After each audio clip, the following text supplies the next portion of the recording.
దాని పరిష్కారం అయ్యేటట్టు చూస్తాం. గౌరవ సభ్యులు బండారు లక్ష్మారెడ్డి గారు.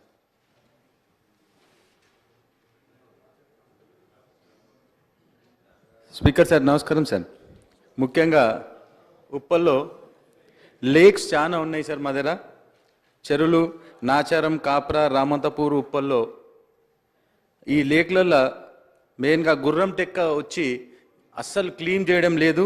ఈ గుర్రం టెక్క వల్ల దోమలు నాచారంలో కానీ, రామంతపూర్లో కానీ, ఉప్పల్లో కానీ చాలా దోమలతోటి చాలా ప్రాబ్లం ఫేస్ చేస్తున్నారు సార్ అందరు కూడా. కాబట్టి వీళ్ళందరూ కూడా ఆ గుర్రం టెక్క తీయాలి, ప్లస్ ఆ లేక్స్ అన్నీ కూడా డెవలప్ చేస్తే బాగుంటుంది సార్.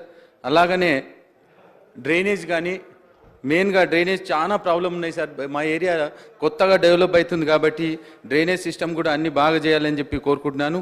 అట్లే సీఎం రిలీఫ్ ఫండ్ కూడా చాలా మటుకు రావడం లేదు సార్. అట్లే పోతే ఎస్టీపీలు 2 ఎస్టీపీలు రెడీ అయినాయి సార్. సీఎం గారు వస్తారని చెప్పి చెప్తా ఉన్నారు.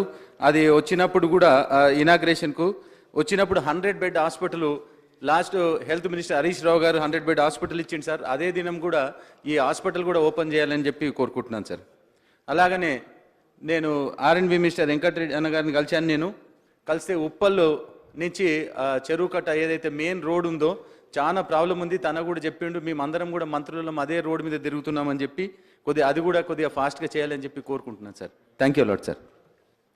సార్ గౌరవ సభ్యులు లక్ష్మారెడ్డి గారు చెప్పినట్టు సార్ ఆ ఎస్టీపీల విషయం కూడా తొందరగా పూర్తి చేపిస్తాం. దాంతోపాటు ఆ రోడ్డు విషయం కూడా ఇప్పటికే అధికారులకు ఆదేశించడం జరిగింది. మీ ఆగిపోయిన ఫ్లైఓవర్ బ్రిడ్జ్ కూడా కేంద్ర మంత్రి గడ్కరీ గారు దృష్టికి తీసుకొచ్చి త్వరగా పూర్తి చేస్తట్టు దాని మీద మన ఢిల్లీలో రివ్యూ కూడా పెట్టాం. అది కూడా త్వరలో పూర్తి చేస్తున్నాం. గౌరవ సభ్యులు మేడిపల్లి సత్యం గారు.